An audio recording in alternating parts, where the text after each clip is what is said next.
Hi friends, welcome to my channel. ಎಲ್ಲರೂ ಹೇಗಿದ್ದೀರಾ friends? ನಾನಂತೂ ತುಂಬ ಚೆನ್ನಾಗಿದ್ದೀನಿ. ನೀವು ಹೇಗಿದ್ದೀರಾ ಅಂತ ಕಮೆಂಟ್ ಮಾಡಿ. ಇದು ಗುರುವಾರದ ನೈಟ್ ಕ್ಲೀನ್ ಮಾಡ್ತಾ ಇರೋದು. ಶುಕ್ರವಾರ ಬೆಳಗ್ಗೆನೇ ಪೂಜೆ ಮಾಡೋಕ್ಕೆ ಸರೋಗುತ್ತೆ ಅಂದ್ಬಿಟ್ಟು ರಾತ್ರಿಯೇ ನೈಟ್ ಕ್ಲೀನ್ ಮಾಡ್ತಾಯಿದ್ದೀನಿ. ಏನಕ್ಕಪ್ಪ ಅಂದರೆ ಮೊನ್ನೆ 3 ದಿನ ನೀರು ಬರೋಲ್ಲ ಅಂದ್ಬಿಟ್ಟು ಎಲ್ಲದಕ್ಕೂ ನೀರು ತುಂಬಿಸ್ಕೊಂಡಿದ್ದೆ. ಅದು ನೀರು ಬರ್ತಿತ್ತಲ್ಲ, ಎಲ್ಲ ಖಾಲಿ ಮಾಡೋಣ, ಹಳೆ ನೀರೆಲ್ಲ ಇರೋದೆಲ್ಲ ಖಾಲಿ ಮಾಡಿಬಿಟ್ಟು ಹಾಗೆ ಕ್ಲೀನ್ ಮಾಡಿ ಜೋಡಿಸ್ಕೊಂಬಿಡೋಣ ಅಂದ್ಬಿಟ್ಟು ಹಂಗೆ ನೀಟಾಗಿ ಎಲ್ಲ ಕ್ಲೀನ್ ಮಾಡ್ಕೊತಾ ಇದ್ದೀನಿ. ಹಾಗೆ ಮನೆಯೆಲ್ಲ ಒರೆಸ್ಬೇಕಲ್ಲ, ವಾರ ನಾಳೆ ಶುಕ್ರವಾರ ಮಾಡಬೇಕು ಅಂದ್ಬಿಟ್ಟು ಎಲ್ಲ ಹಂಗೆ ಕ್ಲೀನ್ ಮಾಡಿಕೊಂಡೆ. ಕ್ಲೀನ್ ಮಾಡಿ ಎಲ್ಲ ಜೋಡಿಸ್ಕೊಂಡು ಮತ್ತು ಪಾತ್ರೆಗಳು ಬೇರೆ ಒಂದಷ್ಟಿತ್ತು. ಸ್ಟಿಚಿಂಗ್ ಮಾಡಿ 12 ಗಂಟೆಲಿ ಬಂದು ನಾನು ಸ್ಟಾರ್ಟ್ ಮಾಡಿದ್ದು ಕೆಲಸ. ಮತ್ತು ಏನೇನಿದೆ ಎಲ್ಲ ನೋಡ್ಕೊಂಡು ಎತ್ತಿಕ್ದೆ. ಮೊನ್ನೆ ರೇಷನ್ ಬೇರೆ ತಂದಿದ್ವಿ, ಅದು ಇನ್ನೂ ಕ್ಲೀನ್ ಮಾಡಿ ಡಬ್ಬಕ್ಕೆ ಹಾಕಬೇಕು. ಡಬ್ಬಕ್ಕೆಲ್ಲ ನೀರು ತುಂಬಿಸ್ಕೊಂಡಿದ್ದೆ ಬಾಕ್ಸ್ಗೆ. ಹಂಗಾಗಿ ಆ ಚೀಲನೆಲ್ಲ ಹಂಗೆ ಎತ್ತು ಸೈಡ್ಗೆಲ್ಲ ಜೋಡಿಸ್ಕೊಳ್ತಾ ಇದ್ದೀನಿ. ಅದು ಎಲ್ಲನೂ ಕ್ಲೀನ್ ಮಾಡಿಕೊಂಡು ಒರೆಸ್ಬಿಟ್ಟು ಎಲ್ಲ ನೀಟ್ ಮಾಡಿಬಿಟ್ರೆ ಬೆಳಗ್ಗೆ ಎದ್ದು ಮಾಡೋಣ ಅಂದರೆ ಎಲ್ಲ ಅಲ್ಲಲ್ಲೇ ಮಲಗಿರ್ತಾರ, ಎದ್ದು ಕ್ಲೀನ್ ಮಾಡೋಕ್ಕೆ ಆಗೋಲ್ಲ. ಹಂಗಾಗಿ ಕ್ಲೀನ್ ಮಾಡಿ ಒರೆಸ್ಬಿಟ್ರೆ ಬೆಳಗ್ಗೆ ಬೇಕಾದರೆ ಅವ್ರು ಹೋದ್ಮೇಲೆ ಪೂಜೆ ಮಾಡ್ಕೋಬೋದು. ಆಮೇಲೆ ಬೆಳಗ್ಗೆ ಎದ್ದು ಎಲ್ಲ ಮಾಡಬೇಕು ಅಂದರೆ ಲೇಟ್ ಆಗಿಬಿಡುತ್ತೆ ಅಂದ್ಬಿಟ್ಟು ನಾನೇನು ಮಾಡಿದೆ, ರಾತ್ರಿನೆಲ್ಲ ಮುಗಿಸ್ಕೊಂಬಿಡೋಣ, ಎಲ್ಲ ಕ್ಲೀನ್ ಮಾಡ್ದಂಗೂ ಆಗುತ್ತೆ. ಆಮೇಲೆ ನೀರೆಲ್ಲ ಅಂಡೆ ಇದೆಲ್ಲ ತುಂಬಿಸಿದ್ನಲ್ಲ, ಅದೆಲ್ಲ ಖಾಲಿ ಮಾಡಿದೆ. ಅದನ್ನೆಲ್ಲ ಎತ್ತಿ ಮೇಲೆ ಜೋಡಿಸ್ಬಿಡೋಣ, ಇನ್ನೇನಕ್ಕೆ ನೀರು ಬರ್ತಾ ಇದೆಯಲ್ಲ ಅಂದ್ಬಿಟ್ಟು ಎಲ್ಲ ಖಾಲಿ ಮಾಡಿ ಸೈಡ್ಗೆ ಇಡ್ತಾಯಿದ್ದೀನಿ. ಒಂದು ಅಂಡೆ, ಒಂದು ಕಡಾಯಿ ಎಲ್ಲ ತುಂಬಿಸ್ಕೊಂಡಿದ್ದೆ ನೀರಿಗೆ. ಆಮೇಲೆ ಮತ್ತೆ ಏನು ಮಾಡೋದು, 3 ದಿನ ಬರೋಲ್ಲ ಅಂದಾಗ ಯಾವ್ಯಾವ ಸಿಗುತ್ತೆ ಎಲ್ಲದಕ್ಕೂ ತುಂಬಿಸಿಕ್ಕಿದ್ದೀನಿ. ಎಲ್ಲ ಖಾಲಿ ಮಾಡಿಬಿಟ್ಟು ಜೋಡಿಸ್ಬಿಡೋಣ ಅಂದ್ಬಿಟ್ಟು ಅದಕ್ಕೆ ನೈಟೇ ಕ್ಲೀನ್. ಆಮೇಲೆ ನೀರು ಬರ್ತಾಯಿತ್ತಲ್ವ, ನೀರು ಮತ್ತು ನಾಳೆ ಬರೋಲ್ಲ, ಶುಕ್ರವಾರ ಬರೋಲ್ಲ, ಇವತ್ತು ನೈಟ್ ಬರುತ್ತೆ, ಮತ್ತು ಶುಕ್ರವಾರ ಬರೋ ಶನಿವಾರ ಬರುತ್ತೆ. ಹಂಗಾಗಿ ಎಲ್ಲ ಕ್ಲೀನ್ ಮಾಡ್ಕೊಂಬಿಟ್ರೆ ಮತ್ತೆ ನಾವು ಶನಿವಾರ ಬೇರೆ ಪೂಜೆ, ಭಾನುವಾರ ಅಮಾವಾಸ್ಯೆ ಪೂಜೆ ಇದೆ, ಶನಿವಾರನೂ ಕ್ಲೀನಿಂಗ್ ಮಾಡಬೇಕಾಗುತ್ತೆ. ಹಾಗಾಗಿ ಇವತ್ತು ಕ್ಲೀನ್ ಮಾಡ್ಕೊಂಬಿಟ್ರೆ ಶನಿವಾರ ಸಿಂಪಲ್ಲಾಗಿ ಕ್ಲೀನ್ ಮಾಡ್ಕೊಬೋದು ಅಂದ್ಬಿಟ್ಟು ನಾನೇನು ಮಾಡಿದೆ, ಎಲ್ಲನೂ ಎತ್ತಿ ಕ್ಲೀನಾಗಿ ಒರೆಸಿ ಕ್ಲೀನ್ ಮಾಡಿಕೊಂಡೆ. ಏನು ಮಾಡೋಕ್ಕಾಗಲ್ಲ, ಒಂದೊಂದು ಸಲ ಕ್ಲೀನ್ ಮಾಡ್ಕೋಬೇಕಾಗುತ್ತೆ. ನಾವು ವಾರಕ್ಕೊಂದ್ಸಲನೋ 15 ದಿನಕ್ಕೊಂದ್ಸಲನೋ, ವಾರದ ದಿನ ಮಾತ್ರ ಮನೆಯೆಲ್ಲ ಒರೆಸ್ತೀವಿ. ಅದೇ ಕ್ಲೀನಿಂಗು ಎಲ್ಲ ಎತ್ತಿ ಜೋಡಿಸೋದು ಮಾಡೋದು ಬಂದ್ಬಿಟ್ಟು ಯಾವಾಗ ಫ್ರೀ ಸಿಗುತ್ತೆ ಆವಾಗ ಮನೆ ಒರೆಸ್ದಾಗ ಜೋಡಿಸಿರ್ತೀವಿ. ಆದ್ರೂ ಮತ್ತೆ ಅಲ್ಲಲ್ಲೇ ಜಾಗ ಚಿಕ್ಕದಿರೋದ್ರಿಂದ ಅಲ್ಲಲ್ಲೇ ಎತ್ಕೊಳ್ಳೋದು ಅಲ್ಲೇ ಇಟ್ಬಿಡೋದು, ಅಲ್ಲೇ ಇಟ್ಬಿಡೋದು, ಹಂಗಾಗ್ಬಿಡುತ್ತೆ.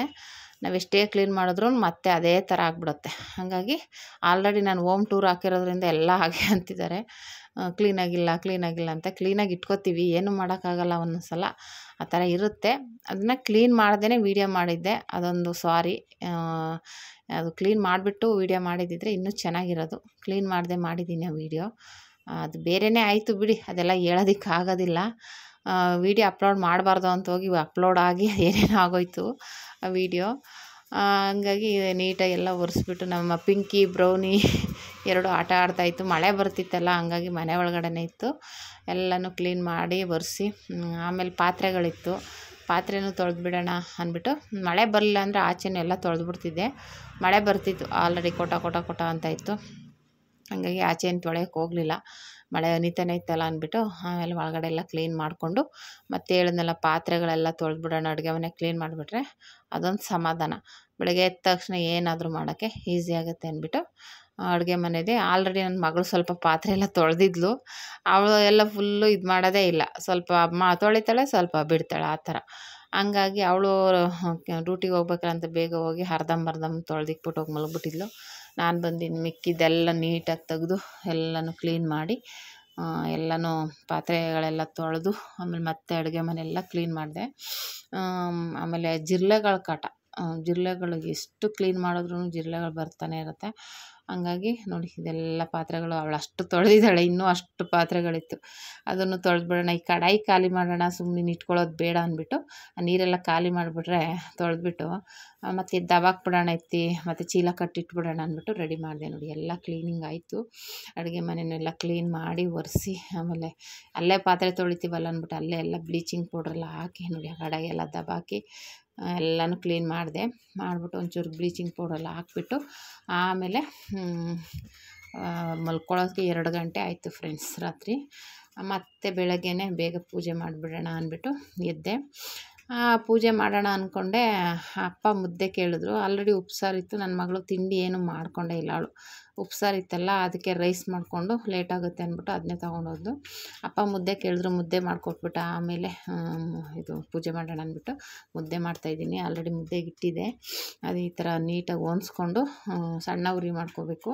ಸ್ವಲ್ಪ ಬೇಯಬೇಕು ಅದಿಟ್ಟು. ಅವಾಗೇನಾದ್ರು ತೆಳ್ಳೆ ಅನಿಸಿದ್ರೆ ಇಟ್ಟು ಹಾಕ್ಕೊಂಡು ಮತ್ತೆ ಒನ್ಸಿ ಉರಿಲೇ ಹಾಗೆ ಇಡಬೇಕು. ಆಮೇಲೆ ಇಟ್ಬಿಟ್ಟು ಆ ಮುದ್ದೆ ರೆಡಿ ಆಯಿತು. ಒಂದು 3 ಮುದ್ದೆ ಮಾಡ್ತೀನಿ, ಜಾಸ್ತಿ ಮಾಡಲ್ಲ. ಅದು ಒಂದು ಟೈಮ್ಗೆ ಅಷ್ಟೇ ಇದ್ದರೆ ಮಧ್ಯಾಹ್ನ ಟೈಮು ಇಲ್ಲ ಸಾಯಂಕಾಲ ಟೈಮ್ ಆ ಥರ. ಉಪ್ಸಾರು ಅನ್ನ ಇತ್ತು, ಮುದ್ದೆ ಮಾಡಿಬಿಟ್ಟು ಆಮೇಲೆ ಪೂಜೆ ಮಾಡೋಣ ಅಂದ್ಬಿಟ್ಟು ಮಾಡಿದೆ. ಅದೆಲ್ಲ ಆಮೇಲೆ ಜಾಗ ಅಲ್ಲಿ ಸ್ವಲ್ಪ ಚಿಕ್ಕದೇನೆ, ಒಬ್ಬರೇ ಓಡಾಡೋಕ್ಕಾಗೋದು ನೋಡಿ, ಅಲ್ಲೇ ಕೂತ್ಕೊಂಡು ಒನಿಸ್ತಾ ಇದ್ದೀನಿ. ಹಿಂಗೇನೆ ನಾನು ಮುದ್ದೆ ಮಾಡೋದು, ಅಂದರೆ ಮೇಲೆ ನಿಂತ್ಕೊಂಡೆ ಒನ್ಸೋಕ್ಕಾಗಲ್ವಲ್ಲ, ನಾವು ಕೂತ್ಕೊಂಡು ಹೀಗೇ ಒನ್ಸೋದು. ಮೊದಲಾದ್ರೆ ಪೀಠನೂ ಇರಲಿಲ್ಲ ಕೆಳಗಡೆದು, ಈಗ ತಗೊಬಂದಿದ್ದೀನಿ.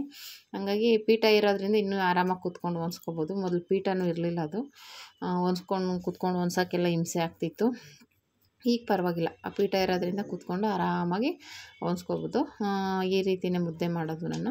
ಮುದ್ದೆ ಮಾಡಿಟ್ಬಿಟ್ಟು ಆಮೇಲೆ ಪೂಜೆ ಮಾಡಿದೆ. ಆ ಪೂಜೆ ಮಾಡಬೇಕಾದ್ರೂ ಏನಾಯ್ತಪ್ಪ ಅಂದರೆ, ಮಾಡ್ತಾಯಿದ್ದೀನಿ, ಆ ಪೂಜೆ ಮಾಡುವಾಗಲೂ ಅರ್ಧಂಬರ್ಧಂ ಆಗಿದೆ ಪೂಜೆ. ಅಂದರೆ ವಿಡಿಯೋ ಓಡ್ತಾಯಿತ್ತೆ ಅಂದ್ಬಿಟ್ಟು ಏನು ಮಾಡಿದ್ದೀನಿ, ಆಫ್ ಮಾಡಿದ್ದೀನಿ, ಮತ್ತೆ ಆನೇ ಮಾಡಿಲ್ಲ. ಅದನ್ನು ಪೂಜೆ ಮಾಡಿ ಎಲ್ಲ ಆಗಿ ಕೈ ಮುಗಿದು ಎಲ್ಲ ಬಂದಿದ್ದೀನಿ. ಆಗ ನೋಡಿದ್ರೆ ಆನೇ ಆಗಿಲ್ಲ. ಆಫ್ ಮಾಡಿ ಇಟ್ಬಿಟ್ಟಿದ್ದೀನಿ. ಹಾಗೆ ಪೂಜೆ ಎಲ್ಲ ಮಾಡಿ ಮುಗಿಸಿದ್ದೀನಿ. ಹೋಗ್ಲಿ ಬಿಡಿ, ಇನ್ನೇನು ಮಾಡೋಕ್ಕಾಗುತ್ತೆ ಅಂದ್ಬಿಟ್ಟು ಪೂಜೆ ಎಲ್ಲ ಮುಗೀತು. ಎಲ್ಲ ಮುಗಿಸ್ಕೊಂಡು ಆಮೇಲೆ ಮುದ್ದೆ ಮಾಡಿದ್ನಲ್ಲ, ಊಟ ಮಾಡಿಕೊಂಡು ಅಂಗಡಿಗೆ ಹೋಗಿ ಬಟ್ಟೆಗಳು ಸ್ಟಿಚ್ ಮಾಡಬೇಕು. ಇನ್ನು ಆಯುಧ ಪೂಜೆ ಬಟ್ಟೆಗಳು ಜಾಸ್ತಿನೇ ಎಲ್ಲ ಕಟ್ಟಿಂಗ್ ಮಾಡಿ ಹಾಗೆ ಇಟ್ಟಿದ್ದೀನಿ. ಎಲ್ಲ ಆಲ್ರೆಡಿ ಹಬ್ಬಕ್ಕೆ ಕೊಟ್ಬಿಡು ಅಂತ ಹೇಳ್ತಿದ್ದಾರೆ. ಎಲ್ಲ ರೆಡಿ ಮಾಡಬೇಕು. ಆದರೂ ನೈಟು ಸ್ವಲ್ಪ ಹಂಗೂ 12 ಗಂಟೆವರೆಗೂ ಮಾಡಿದೆ. 12 ಗಂಟೆ ಬಂದು ಇಲ್ಲಿ ಮನೇಲಿ 2 ಗಂಟೆವರೆಗೂ ಮಾಡಿ ಮುಗಿಸಿ ರೆಡಿ ಮಾಡಿದೆ. ಈ ಥರ ನನಗೆ ಹಬ್ಬಗಳಲ್ಲೇ ಸ್ವಲ್ಪ ಕೆಲಸ ರಿಸ್ಕೇ ಆಗುತ್ತೆ.